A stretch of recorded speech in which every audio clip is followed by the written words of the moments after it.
Discuss करना है। तो देखिए यहाँ पे जो इसका मीटर ब्रिज का जो गोल होता है ना, इसका मकसद होता है determination of unknown resistance using metre bridge. तो इसका जो मकसद रहता है ना, मीटर ब्रिज के हेल्प से हम लोग अगर एक रेसिस्टेंस मुझे मालूम है तो दूसरा रेसिस्टेंस हम लोग जान लेंगे। तो जैसे किस तरह का इसका डायग्राम होता है, ये आपका जो हो गया ये रेसिस्टेंस, जो इसको नॉन रेसिस्टेंस बोलते हैं, मतलब इसके बारे में जानते हैं। ये रेसिस्टेंस आपका अननोन होता है, इसी एक्स का वैल्यू मुझे फाइंड करना होता है। ये आपका बीच में जॉकी लगा होता है, आपका गैल्वेनोमीटर को शो करता है।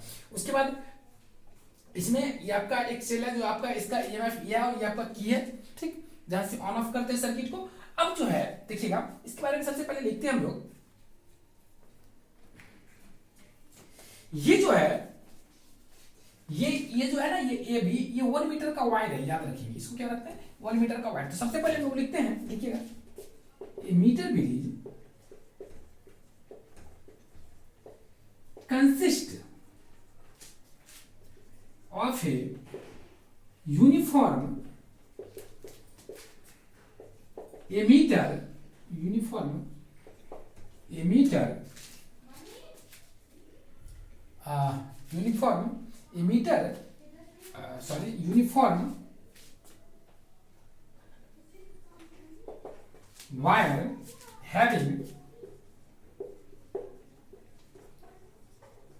Length 1 metre. तो इस बात को हमने देखा, इसके पास एक यूनिफॉर्म वायर होता है जिसका लेंथ कितना होता है, यूनिफॉर्म जिसका लेंथ 1 मीटर होता है, ठीक, जो कि इस फिगर में क्या है बिटवीन 1 मीटर, इस फिगर में कनेक्टेड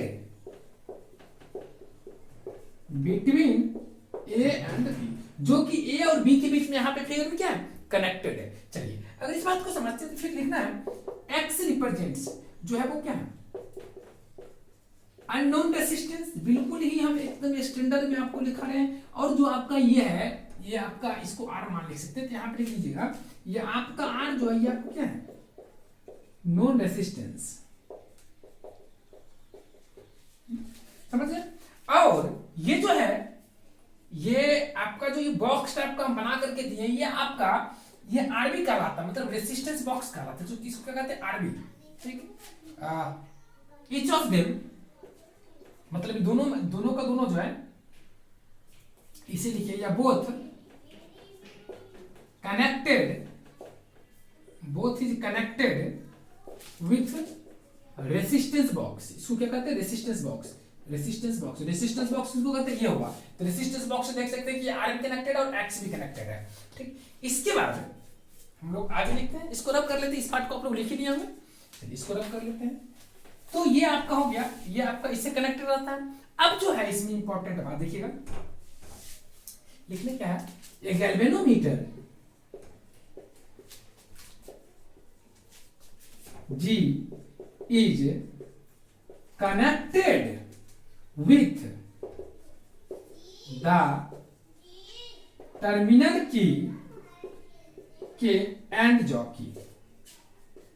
तो आप देख सकते हैं कि ये जो आपका टर्मिनल है, ये इसका के वाला का जो टर्मिनल है इससे, और ये आपका जो ये जॉकी है इसका टर्मिनल ये, तो इस दोनों के टर्मिनल से ये आपका जो गैल्वेनोमीटर है क्या है ये आपका ज्वाइंट है in the terminal key and the jockey J. A source of EMF है, a source of EMF E in series with एक की के। तो ये जो की के है ना, इससे जो है ये आपका जो सेल है इसको सीरीज में जोड़ा गया है। किसको, यहाँ पे जो ये सोर्स ईएमएफ को इसकी से सीरीज में जोड़ा गया है। Is put in the circuit, जो कि पुट कहां गया होगा, is put in the circuit between C and D. तो सी और डी में के बीच में जो है आपका सीधा है डी, दोनों के बीच में ईएमएफ और के को हम दोनों को क्या किया यहाँ पर कनेक्ट कर दिए।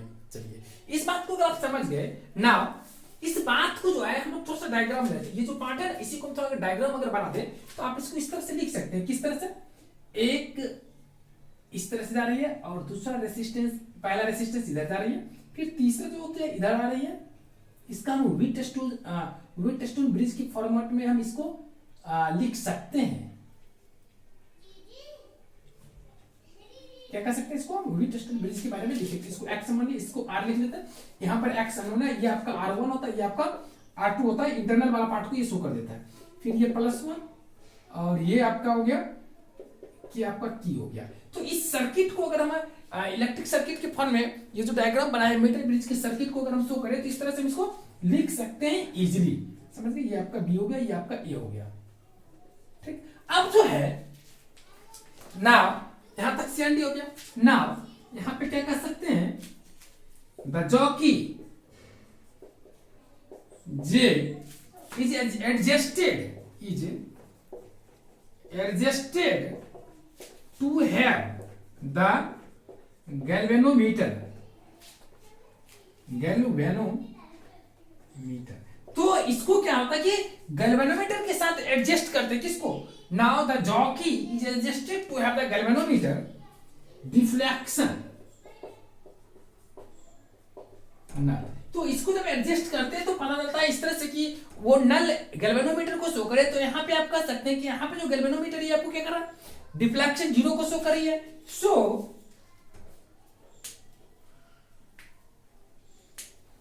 सो इस पार्ट को रद्द कर लेते हैं।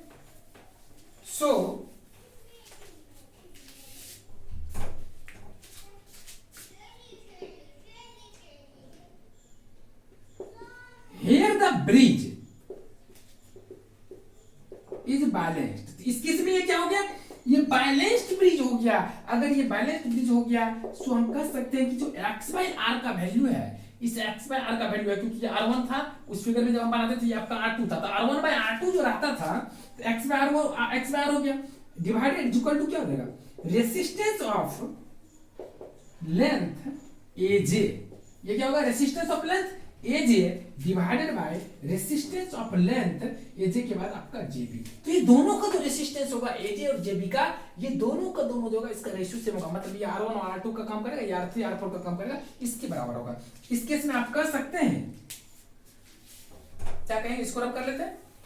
इसका मतलब ये हुआ जब यहाँ पे रेसिस्टेंस ऑफ लेंथ JB हो गया, तो आप ऑलरेडी जानते हैं since R is equal to rho L by A होता है, तो इसका मतलब यहाँ पे जो रो एल यहाँ पर लेंथ है, रो बाई ए जो है आपका ये कांस्टेंट के का कम करता है, तो इसको हम के इंटू एल कर सकते हैं। सिंस R1 बराबर के इंटू L1, क्योंकि यहाँ पे जब R बराबर के एल आ गया तो यहाँ R1 बराबर क्या होगा, क्योंकि रो और ए दोनों कांस्टेंट है तो इसको हमने के मान लिया, और तो के इंटू एल हो गया, तो R1 बराबर के इंटू L1 और R2 बराबर इसी तरह से क्या कर सकते हैं, के इंटू L2। ये के इंटू L1 और के इंटू L2 हो गया। अगर ये k इंटू L1 और k इंटू L2 हो गया तो अब आप क्या कर सकते हैं, सो x/r जो होगा वो L1/L2 के बराबर हो जाएगा, क्योंकि अगर आप यहाँ पे कैलकुलेट इसका रेशियो निकालेंगे तो ये L1/L2 हो जाएगा। अगर ये L1/L2 होगा, क्योंकि x/r बराबर क्या होगा, एक बार चाहे लिखना तो लिख सकते हैं R1/R2। अगर इस R1 को पुट करेंगे और R2 को पुट करेंगे तो किसका वैल्यू देगा, L1/L2, क्योंकि यहाँ पर k कैंसिल हो जाएगा, ये L1/L2 देगा। और यहाँ पे जानते हैं कि L1 जो है आपका, L1 और L2 का जो लेंथ होगा वो क्या होगा, 100 - L1 होगा, 100 - L1 होगा। तो ये आपका आ जाता है L1/100 - L1। सो आप यहाँ से इसको रब कर लें, सो आप यहाँ से कर सकते हैं कि कैपिटल R बराबर जो होगा capital R1 into capital X बराबर R into L1 divided by 100 - L1। ये जो हो गया आपका एक्सप्रेशन ऑफ अननोन रेसिस्टेंस हो गया, in which case when L1, that means अगर आप ये कैपिटल R को जानते हैं ना, एक रेसिस्टेंस को जानते हैं, तो आप इस लेंथ के L1 की हेल्प से आप इजीली इसको फाइंड कर देंगे। L1 जो होता है आपका लेंथ हो जाता है, समझ गए, लेंथ ऑफ जो AJ हो गया आपका, इससे रिलेटेड कांसेप्ट आ जाता है। तो मुझे लग रहा है कि आप लोग मीटर ब्रिज को भी समझ गए होंगे, बहुत ईजी था, बस 2-3 लाइन सेंटेंस था। इस डायग्राम को समझिए और सिंपल बात है कि इसका कुछ नाम रख दीजिए, जो भी नाम रखे होते हैं यहाँ पे देख लीजिएगा, ए और बी था। तो यहाँ पे 1 मीटर का आपका एक लेंथ का लेते हैं, ठीक। उसके बाद यहाँ पे एक EMF के रहता है, ये जो आपका दोनों तरफ से ये, उसके बाद यहाँ पर नॉन रेसिस्टेंस, यहाँ पर नॉन रेसिस्टेंस रहता है, अदरवाइज सारा सेम है। एक यहाँ पर ये रफ डायग्राम बना देंगे ताकि ये आपको क्लियर वहाँ पे कर देंगे। तो मुझे लग रहा है कि आप समझ गए होंगे। अब इसको अगर समझ गए, एक छोटा सा डेफिनेशन है, उस डेफिनेशन को भी देखनी है। सबसे पहला डेफिनेशन है potentiometer and,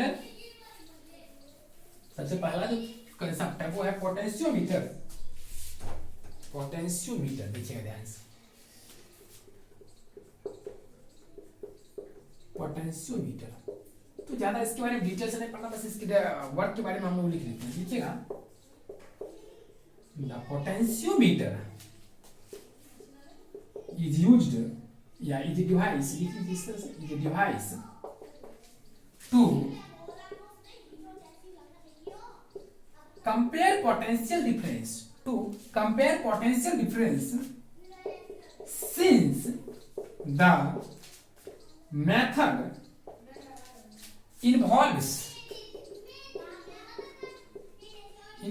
a combination of, involves a condition, since the method involves a condition of no current flow, उसी से है नो करंट फ्लो कहने का मतलब हीट स्टोन ब्रिज से, since it is related to combination of no current flow, the device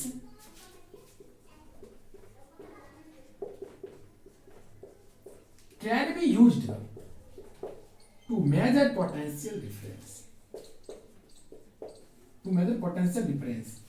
तो इसका जो मेनली यूज होता है ना पोटेंशियल डिफरेंस का, इसका यूज किया जाता है पोटेंशियल डिफरेंस को कंपेयर करने में, या कह सकते हैं कि अगर नो करंट फ्लो इस ये जो आपका डिवाइस है इसमें नो करंट फ्लो होती है, केस होती है, जब नो करंट फ्लो कंडीशन होती है तो इस केस में क्या होता है, इसको हम लोग पोटेंशियल डिफरेंस को मेजर करने में यूज कर सकते हैं। फिर आपका potential difference internal resistance of cell,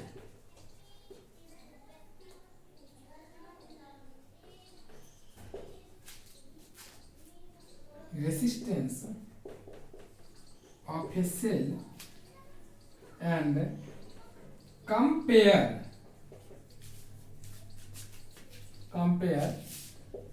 EMFs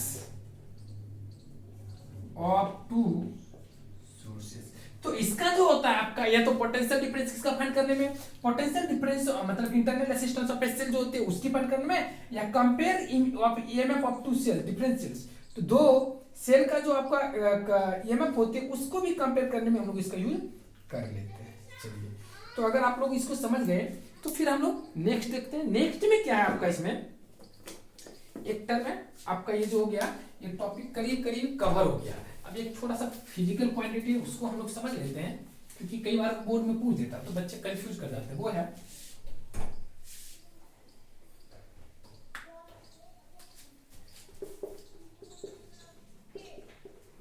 temperature coefficient of resistivity. इसको क्या कहते हैं, टेम्परेचर कोएफिशिएंट ऑफ रेसिस्टिविटी। तो सबसे पहले इसका डेफिनेशन लिखिएगा in the temperature range in which resistivity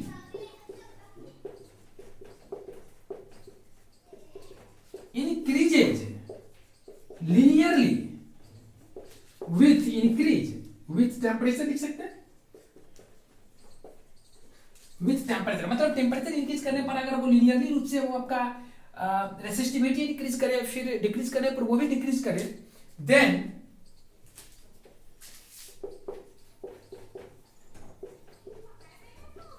the temperature coefficient of resistivity alpha. तो टेम्परेचर कोएफिशिएंट ऑफ रेसिस्टिविटी जिसको हम अल्फा कहते हैं, is defined as the fractional increase in resistivity in resistivity per unit increase in temperature। तो यहां पे क्या होता है कि ये जो टेम्परेचर रेंज अगर आप लिमिटेड हो, इन विच रेसिस्टिविटी इंक्रीज लिनियरली, मतलब टेम्परेचर बढ़ाने पर आपका रेसिस्टिविटी भी इंक्रीज करे, और कोएफिशिएंट ऑफ रेसिस्टिविटी, तो कोएफिशिएंट ऑफ रेसिस्टिविटी जो होते हैं, जैसा कि हम आपको बताए थे रेसिस्टिविटी डिपेंडेंस में क्या बताया था, उसमें बताया था कि rho T equal to rho naught into 1 plus alpha times T minus T naught. ये फॉर्मूला पढ़ाए थे आप लोग को। तो ये जो फॉर्मूला क्या बताता है, ये टेम्परेचर डिपेंडेंस को बताता है एक प्रॉपर इंटरवल में, टेम्परेचर रेंज में। ये आपको बताता है कि एट टी टेम्परेचर पे अगर रेसिस्टिविटी फाइंड करना हो तो अगर आप एट 0 डिग्री सेल्सियस पे जानते हैं तो आप इजीली इसको फाइंड कर सकते हैं। तो ये जो फॉर्मूला मैंने पढ़ाया था, तो यहाँ पे जो ये अल्फा है इसी को कहते हैं टेम्परेचर कोफिशिएंट ऑफ रेसिस्टिविटी, समझ गए। तो अल्फा का इसका जो ऐसा यूनिट होता है, इसका ऐसा यूनिट होता है, ऐसा यूनिट जो होता है, जैसे कि टेम्परेचर का ऐसा यूनिट क्या होता है आपका केल्विन, तो इसका आप कह सकते हैं पर केल्विन, केल्विन का पावर -1, या आप इसका जो ऐसा यूनिट होता है टेम्परेचर का पावर -1 हो जाता है, इसका कह सकते हैं मतलब केल्विन का पावर -1 हो गया, ठीक। तो इसमें क्या होता है कि इसको जो डिफाइन किया जाता है आपका इसको simply fractional increase in resistivity per unit area, per unit area में, पर यूनिट टेम्परेचर इंक्रीज के केस में फ्रैक्शनल इंक्रीज इन रेसिस्टिविटी होती है। मतलब आप ऐसे समझिए कि अगर आप एक यूनिट टेम्परेचर इंक्रीज करते हैं तो उसकी रेसिस्टिविटी में जो फ्रैक्शनल इंक्रीज होता है, थोड़ा सा इंक्रीज होता है, उसी चीज को हम लोग बोलते हैं टेम्परेचर कोफिशिएंट ऑफ रेसिस्टिविटी। तो आपका जो ये इलेक्ट्रिक करंट का सिलेबस था करीब करीब मुझे लग रहा है कि आज आपका कवर हो गया, ओवर हो गया। अब जो आपका रिमेन्स बच गया पूरा का पूरा, और जो भी रिमेन्स टॉपिक था वो हम ऑलरेडी डिस्कस कर चुके हैं, तो आप लोग अच्छे से पूरा का पूरा रिवाइज कर लेंगे, पूरा का पूरा जितना भी है, और जो भी आपका एग्जाम में पॉसिबल ऑब्जेक्टिव मॉडल रहेगा वो भी हम आपको एक क्लास डिस्कस करेंगे जिसमें केवल ऑब्जेक्टिव का क्वेश्चन डिस्कस करेंगे, तो वो कभी फिर हम आपसे अच्छे से डिटेल में डिस्कस करेंगे। तो आप लोग बस इसको अच्छे से रिवाइज करके रखेंगे, फिर हम कभी एक क्लास देंगे जिसमें केवल ऑब्जेक्टिव का क्लास रहेगा। तो आज का इलेक्ट्रिक करंट का टॉपिक यहीं पर समाप्त होता है। तब तक के लिए फिर से हम फिर अगले क्लास में मिलेंगे। Thanks all of you, bye. Again हम लोग अगले क्लास में मिलेंगे।